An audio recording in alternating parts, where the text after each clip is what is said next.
Great nobles and many others have formulated in terms of writing about black personality is the idea that I am because we are. I am we. We are because I am. So the interconnection between people, that we are all interconnected in this very special way, makes us very different. All men are daddies to the children and brothers to each other. All women are mamas to the children and sisters to each other. And this is the natural respect that we share. And that mutual respect empowers us to be able to respect each other in a way that we can never do the destructive things that so many of us do for sport and look forward to doing for entertainment. We must understand the power of self-respect, self-mastery. Self-mastery is that this body is not a heathen. You're not a beast.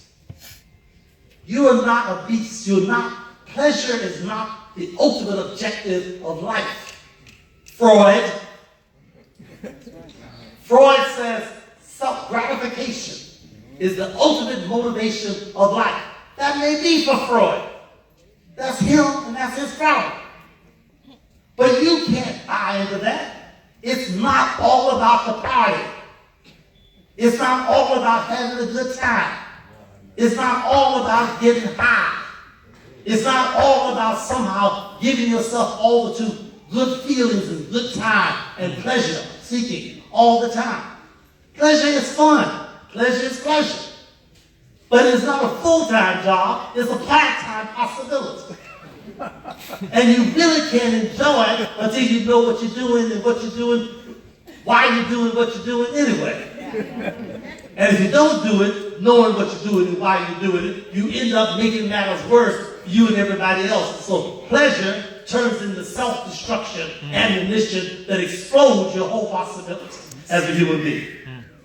So we need to understand that self-mastery, when you go to cultures that have been existing so much longer than this America, this Western culture, go to the ancient cultures of India, the ancient cultures of the Middle East, the ancient cultures of Africa. Go into South Africa, go into Kenya, go into those cultures that lived for so much longer. I mean, they had more dynasties than Europe has even been known. There were so many dynasties of ancient Kenya, ancient Egypt, that maybe two of those dynasties, maybe one of those dynasties might have been able to be comparable to the survival of Western civilization. I mean, Rome, Greece, short time. When you compare it with the time that these civilizations stood mightily. The problem is, so when you look at people who understood the true essence of life, they focused on self-mastery and self-discipline.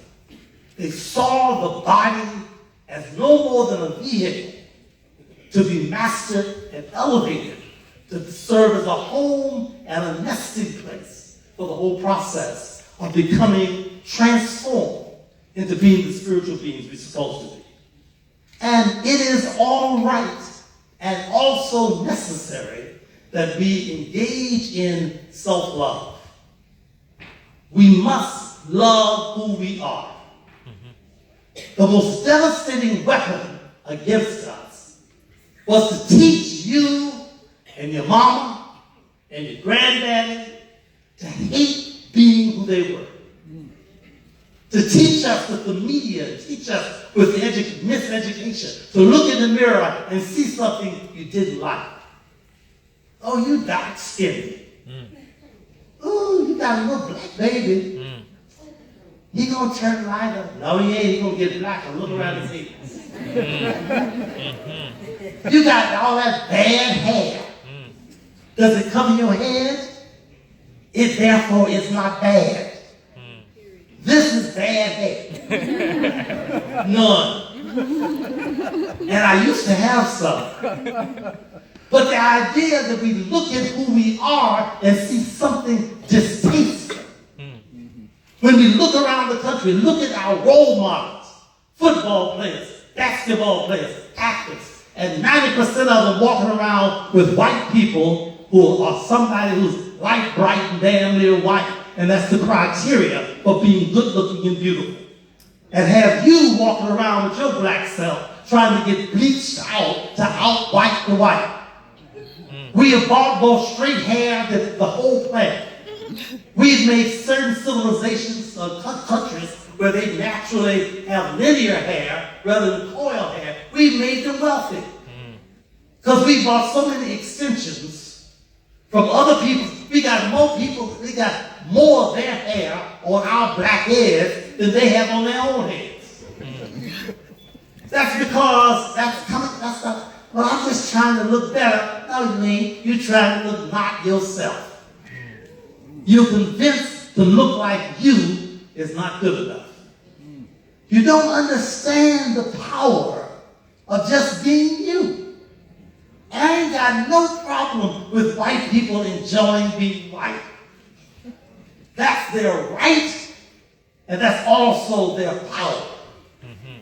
They build statues to themselves. They write poetry to themselves. They do movies about themselves. They build monuments and museums about themselves. They have an entire curricula about themselves. They build universities about themselves. They do theater about themselves. They write history, research about themselves.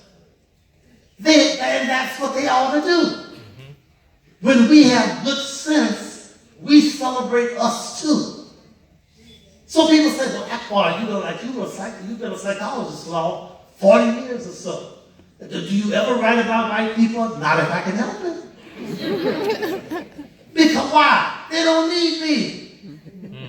They don't need me.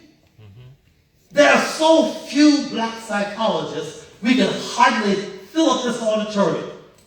Particularly, if you talk about black psychologists who know they're black and would introduce themselves, I introduce myself, and by saying I'm a black psychologist, we couldn't fill up one side of this place. On the whole world. In the whole world. Do you realize there's one professional organization of black psychologists on the planet? It's called the Association of Black Psychologists. You can go to Nigeria, ain't there. Go to South Africa, ain't there. In fact, they come from South Africa to our conventions. They come from England to our conventions. They come from Nigeria. They come from Ghana. They come from all over the world because Africans themselves are coming to psychologists who have discovered that they need to know themselves in order to get that information. And she's telling me I need to end. Because I told her to tell me I need to end. But she doesn't put me out this time. But the idea is that we have to understand the importance of loving who we are. And don't apologize for it. I don't hate anybody. I just love me. There is that. Understand that. You see, because we go around apologizing and getting scared. In fact, some of you all have been nervous the whole time I've been talking. So, what the white people don't say. In fact, I see a couple of white professors here. Are y'all so worried about them? They ain't worried about you. And I don't dislike them. I'm not attacking them. I'm loving you. I'm loving you so much that I want you to wake up, get woke. Get woke and know who you are. Get woke and come back to sanity. Get woke and stand up and be men and women and change this world again. Trust me, nobody can do it but us. Because our humanity is still intact. We just don't know who we are.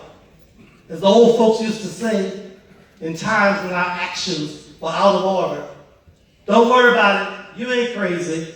You just confused.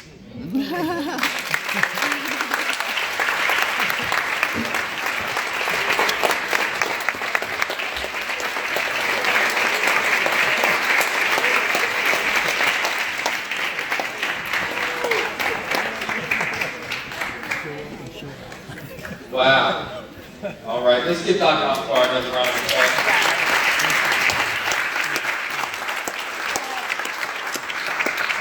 What a great way to celebrate the last Friday of Black History Month. All right?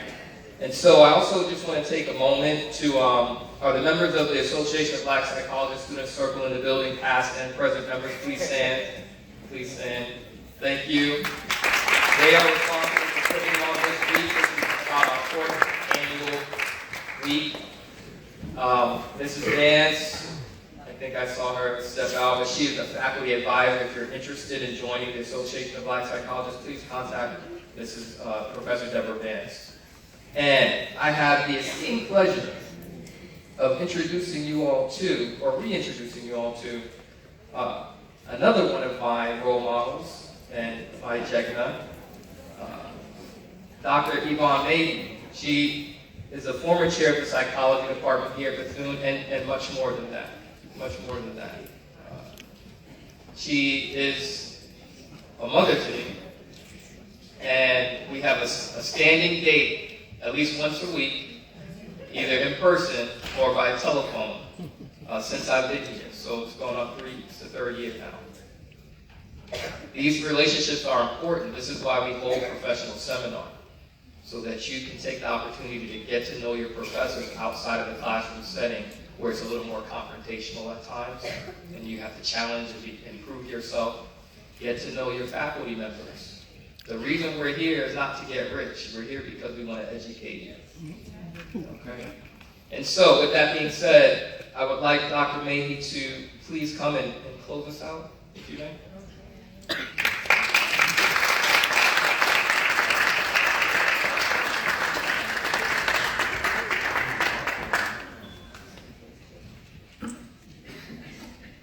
Thank you so much, Dr. Holler, and students and faculty. I'm really excited to be here because I knew that Dr. Akbar was going to really get us going today, have us thinking and inspiring us and having us being proud of being Black. And I have to say that it's because of Dr. Akbar that we have Black psychology here, because I have been teaching here. I retired about 2 years ago, but I've been teaching here about over 30 years. And one of those years, my psychiatry students and I were going to a conference in Atlanta, and we got this invitation from FAMU about an Imhotep conference. So I said to my students, okay, we're not going to go to the APA convention. We are going to go to FAMU. So the students were all excited. We rented a bus. So about 20 of us went to the Imhotep conference to hear Dr. Akbar. And Dr. Akbar, I just reminded him, he told us, he told everybody at the conference, you know, Bethune-Cookman College then, we have to congratulate them, because instead of going to the APA conference in Atlanta, they came to us, and we have even better things going on at our conferences.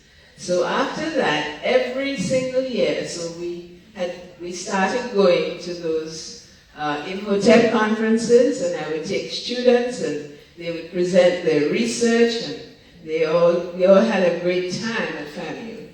And the other professors there, Dr. Bell and the late Dr. just passed away. Cambon, yes, Dr. Cambon. And we started using his textbooks here, and we started African Black Psychology at Bethune.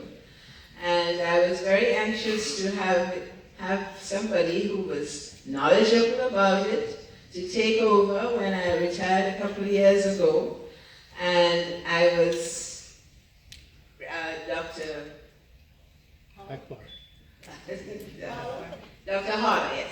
You see, now when you're getting old, what happens with the memory is that when you're really trying to remember something, that's when you forget it. Yeah. So after a while, it comes back.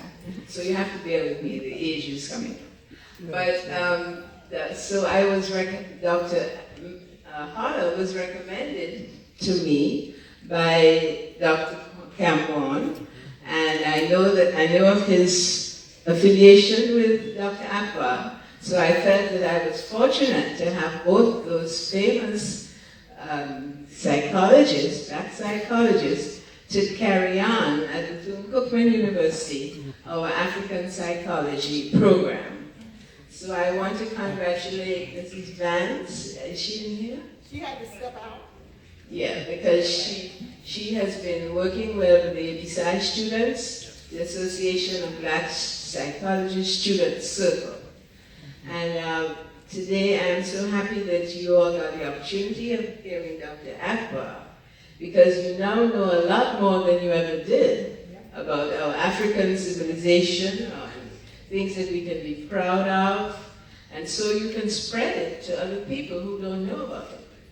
And it was always a wish, it says, that at some point we can have all of our students at Bethune take the course in African psychology, because it will help so much. Right. You know, living in this kind of society, as Dr. Akbar was telling us, we tend to not like ourselves very much. So we tend not to think about those things. But we really need to be strong and to be proud of who we are. I'm from the Caribbean, African descent. That's where a lot of our people came from. And until I came here, I didn't know about African psychology. So when I discovered it, I thought it was so exciting and so knowledgeable, and we all learned a lot of things about ourselves and about our culture. The pyramids being built by Africans. The Greeks, they moved up from the large continent of Africa, they went to Greece, they even took some of our civilization and made it theirs. Yes. And I learned all of these things from listening to Dr. Akbar. You know, we are so fortunate today to have him, to spend some time with us, and I'm hoping that he would come again. Because you see, his son is here, so he can't really not come when his son comes. He just told us that. So anyway, students and faculty who are here, I can't see you because my vision is going, but I'm very happy to be here and to thank so much Dr. Akbar for all the excitement he's given us, all the encouragement he's given us about being back in America, especially these days. I'm not going to go by there. But all the best to you, students, and hoping that we will have another meeting with Dr. Akbar. And all of you and faculty who are here, thank you so much for coming.